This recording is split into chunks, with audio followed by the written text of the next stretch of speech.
Hello, good morning and welcome back to my new blog. বন্ধুরা, আশা করি সকালে তোমরা ভীষণ ভালো আছো আর আমিও আগে থেকে একটু স্বস্তিতে আছি, মানে শান্তিতে আছি। কালকে একটা টেনশনের ব্যাপারে তোমাদের বলছিলাম যে একটা টেনশনে আছি, একটা জিনিস নিয়ে খুব দুশ্চিন্তায় আছি, বুঝতে পারছি না যে কী হবে, মনে শান্তি নেই। তো কিছুটা তোমাদেরকে শেয়ার করেছি, পুরোপুরি নাচ যদি শেয়ার করতে পারি। সেটা অবশ্য কী বিষয় নিয়ে চিন্তা করছিলাম আর কী ব্যাপার, কী বৃত্তান্ত, এই সবটাই তোমাদেরকে আজকে বলবো, আজকে ব্লগেই বলবো সেই কথাটা। আর বলেছিলাম যদি সেরকম হয় তা তোমাদেরকে তো খুব তাড়াতাড়ি বলতে হবে। আর কি ডিপেন্ড, মানে আর কত তাড়াতাড়ি বলবো সেটা ডিপেন্ড করছে কি ডিসিশন বেরোয়, কি ব্যাপার হয় সেইগুলোর ওপর।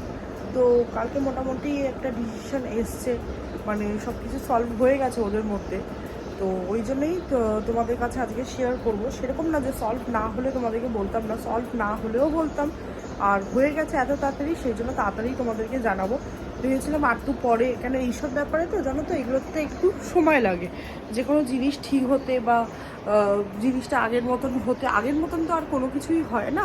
দেখো, একটা কাজ যদি আমাদের বাড়িতে আজকে ভেঙে যায়, কোনো একটা মিরর বা কাজ ভেঙে যায়, তাহলে সেটাকে যতই আমরা ঠিক করি ওটার মধ্যে একটা স্ক্র্যাচ তুমি দেখতেই পাবে। কারণ আগের মতন কোনো কিছুই আর হয় না, বা কাজটা এমন একটা হয়ে গেল যে ভেঙে গেল, কাজটা পাল্টাতেই হবে। তো আগে যেই ডিজাইনের কাজটা ছিল, সেই ডিজাইনের কাজটা তো আর আমি জোড়াতাপটি দিয়ে একভাবে করতে পারবো না। তাই মোদ্দা কথা হচ্ছে, আগের মতন কোনো কিছুই আর থাকে না, সব কিছুই সময়ের সাপেক্ষ। আর সময় ব্যাপারগুলো, অনেক জিনিসগুলো, কথাবার্তা, অনেক কিছু চেঞ্জ হতে থাকে। দরজাটা বন্ধ করে দিলাম, এসিটা চলছে। উপরের ঘরটা এখন এসি চালিয়ে রাখলাম, ঘরটা ঠান্ডা করে নিচ্ছি, কেন একটু পরেই আমার শ্বশুরমশাই ওপরে চলে আসবেন ফিজিওথেরাপি করতে। ওনাকে ফিজিওথেরাপি করাতে লোক আসবে। এবার তোমরা ভাবতেই পারো তাহলে এখন আগে থেকে এসি চালিয়ে রাখছি কেন, তখন যখন আসবে তখন এসিটা চালানো যেতেই পারে। হ্যাঁ, তখন যেতেই পারে, কিন্তু যেহেতু উনি ফিজিওথেরাপি করান, তো উনি চান না যে এসির মধ্যে বা কোনো যন্ত্রের সাহায্যে ঘরটাকে ঠান্ডা করে, মানে এগুলো একটা কিছু প্রসেস, সেটা আমি ভালো করে তোমাদেরকে বলতে পারবো না, সেগুলো আমি বোঝাতে পারবো না, কারণ এই বিষয়ে আমার তেমন একটা নলেজ নেই। তো যেটা উনি বলেছে সেইটাই আমি বলছি। আর উপরে ঘরটা খুব গরম হয়ে থাকে সকালের দিকটা, বুঝলে তো। দুপুরের দিকটা তাও আমাদের মানে কেমন একটা ব্যাপার যে সকালের দিকটাই ঘর ঠান্ডা থাকা উচিত আর দুপুরের দিকটা গরম হওয়া উচিত, এটাই খুব স্বাভাবিক। কিন্তু আমাদের আবার উল্টো সকালের দিকটাই ওপরে ঘরে মানে টেকা যায় না। যে আমি কথা বলছি তোমাদের সাথে, নাকের জায়গাটা ঘামছে, যদিও বা এসি চলছে, তারপরেও এরকম অবস্থা। তো এইরকম একটা ব্যাপার আছে। দুপুরের দিকে যদি জানলা দরজা টেনে দেওয়া যায়, বন্ধ রাখা যায়, তাহলে ঘরটা মোটামুটি ঠিকঠাকই থাকে। আর জোরে যদি ফ্যানটা চালানো যায়, আদারওয়াইজ হ্যাঁ দেখো, চিল ঠান্ডা তো তুমি পাবে না, সেটা গরমের অনুভূতি তো তোমার হবেই, কিন্তু ওই অতটা কষ্ট তোমার হবে না। তাই আমি এসিটা চালিয়ে রাখছি, ঘরটা ঠান্ডা করে রাখছি, যাতে আমি নিচে গেলে দরজাটা বন্ধ থাকবে, ঠান্ডাটা যাতে ঘরে থাকে, তাহলে ওনারা আসলে খুব একটা কষ্ট ওনাদের হবে না। আর ওপরে ঘরটা গোছানোরও ব্যাপার আছে, সেই জন্যও চলে এসেছি। আর তোমাদেরকে বলার ব্যাপারও আছে, ওই ব্যাপারটা কালকের বিষয়টা বলতাম। আর তোমাদেরকে আরও একটা কথা বলেছিলাম যে আজকে থেকে আমার ছেলের নতুন স্কুল, আর আজকে ফার্স্ট ডে।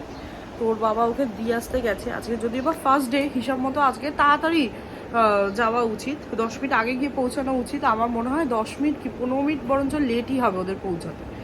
তো আর কালকে কি হয়েছে, যেই ব্যাপারটা নিয়ে বলছিলাম চিন্তায় আছি, মানসিক সমস্যায় আছি, একটা খুব দুশ্চিন্তা করছি, মনে শান্তি নেই, সেই ব্যাপারটার জন্য একটা জায়গায় গেছিলাম। সেটা কি ব্যাপার, কি বৃত্তান্ত, সেটা এই ব্লগেই পরের দিকে আমি সবটাই বিস্তারিতভাবে আলোচনা করব।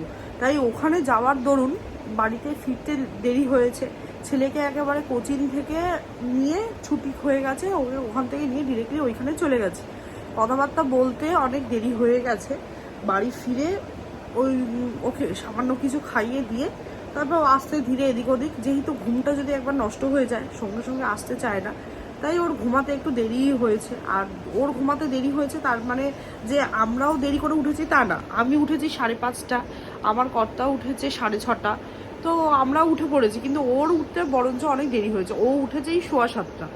তো সেই হিসাবে আর 8টা থেকে যদি মানে তোমার টাইমিং থাকে, 8টা থেকে যদি ওকে ওখানে পৌঁছাতে হয়, রিপোর্টিং টাইম হয়, তাহলে সেই হিসাবে তো দেরি হয়েই গেছে। এবার রেডি হবে, ফ্রেশ হবে, রেডি হবে, এখান থেকে বাড়ি থেকে বেরোবে, একটা অটো রিক্সা নেবে, ওখানে পৌঁছাবে, সেই হিসাবে তো দেরি হবেই।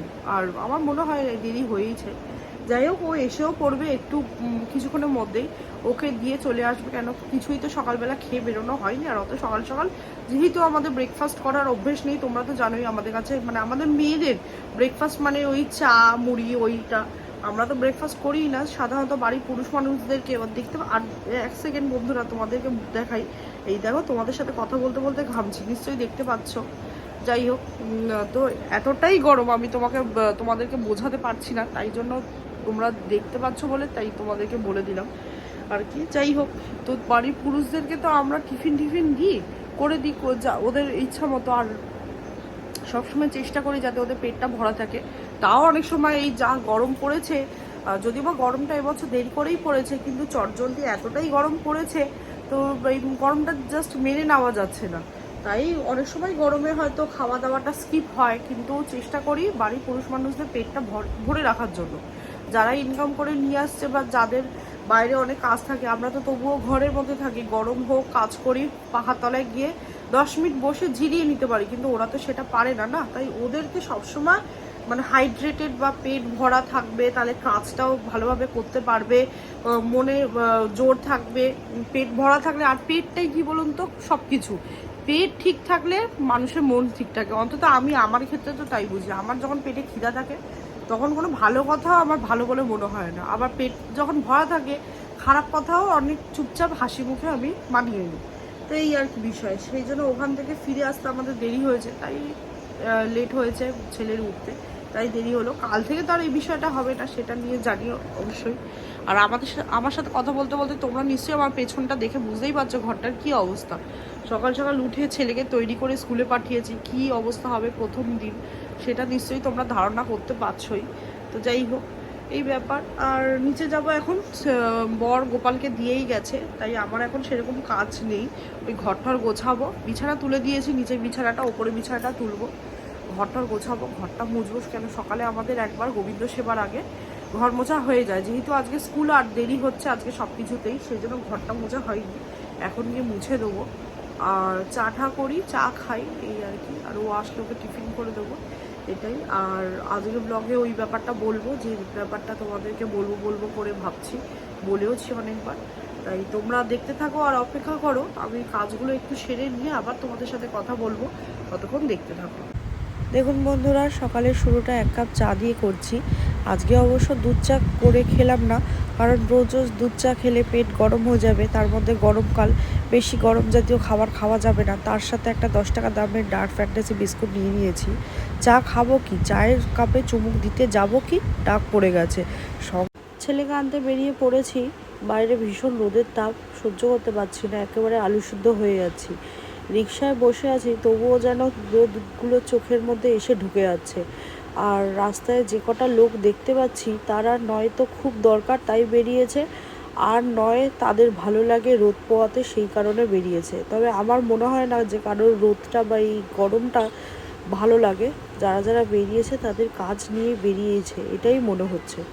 ওদের স্কুল ছুটি হয়ে গেছে, ওই দেখুন আমার ছেলেকে আমাকে দেখে কি দেখাচ্ছে স্কুল থেকে দিয়ে। গুড আফটারনুন বন্ধুরা, ছেলেকে নিয়ে বাড়িতে চলে এসেছি, ছেলেকে চান করিয়ে ভাত টাত খাইয়ে দিয়েছি।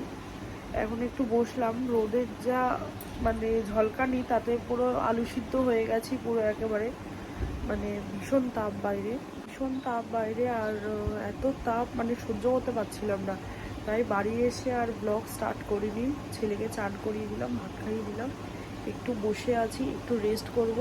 তারপরে আবার ঘরের যেটুকু কাজ বাকি রয়ে গেছে, যেগুলো কাজগুলো বাড়িতে পেন্ডিং হিসাবে রেখে দিয়ে গেছিলাম, সেই কাজগুলো চটজলদি সেরে নেবো, তারপর তোমাদের সাথে কথা বলবো। এখন আর যে বসে তোমাদের সাথে গল্প করব সেইটুকুর ইচ্ছা বা শক্তি মানে কোনোটাই নেই, মানে সহ্য করতে পারছি না। ঘরে এসে এসিটা চালাতে বাধ্য হলাম, তবুও এসি আজকে যা গরম, আমি ঠিক বলতে পারবো না যে গত 2-3 দিন ধরে কত ডিগ্রি টেম্পারেচার চলছে বাইরে, তবে আজকে গরমটা একটু মানে জ্বালা পড়া টাইপের লাগছে। তাই এসে সঙ্গে সঙ্গে এসি ছাড়িনি, বেশি এসিতে থাকাও আবার ভালো না, তাই এসিতে থাকা ভালো না, আবার শরীরের পক্ষে স্বাস্থ্যের পক্ষে ঠিক না খুব একটা। আর হিসাব মতো আমাদের এনভায়রনমেন্টটাও খারাপ হয় এসির কারণে। তো অত কিছু তো মানে ভেবেচিন্তে মানুষ সবসময় কাজ করতে পারে না। আর এখন যখন এসি মানে অভ্যেসটা শুরু করেছিলাম তখন এত কিছু বুঝতামও না, জানতামও না, মানে সিরিয়াসলি বলছি এত কিছু নলেজ ছিল না। যখন নলেজ হয়েছে তখন তো এসি লেগেও গেছে বাড়িতে। আর এখন এতটাই দরকার, মানে মূল্য একটা ব্যাপার হয়ে গেছে, মানে এতটাই জরুরি হয়ে গেছে যে এসি ছাড়া থাকতেই পারবো না। বাড়ি ঢুকলে কোথাও থেকে এসি ছাড়তেই হবে। সেটা কোথাও ঘুরতে যাই, বাড়িতে থাকি, বাইরে থেকে আসা মানে এসি ছাড়তেই হবে। কিন্তু সঙ্গে সঙ্গে ছাড়িনি, কাজগুলো মোটামুটি আগে কিছুটা করার চেষ্টা করে একটু গুছিয়ে গুছিয়ে নিলাম। তারপর ছেলেকে চান করিয়ে ভাত খাইয়ে দিলাম। এই এখন এসিটা ছেড়েছি, 10 মিনিট বসে আবার কাজ করবো। ঘরের কাজগুলো সেরে একেবারে চান করে তোমাদের সাথে কথা বলবো, ততক্ষণ দেখতে থাকো।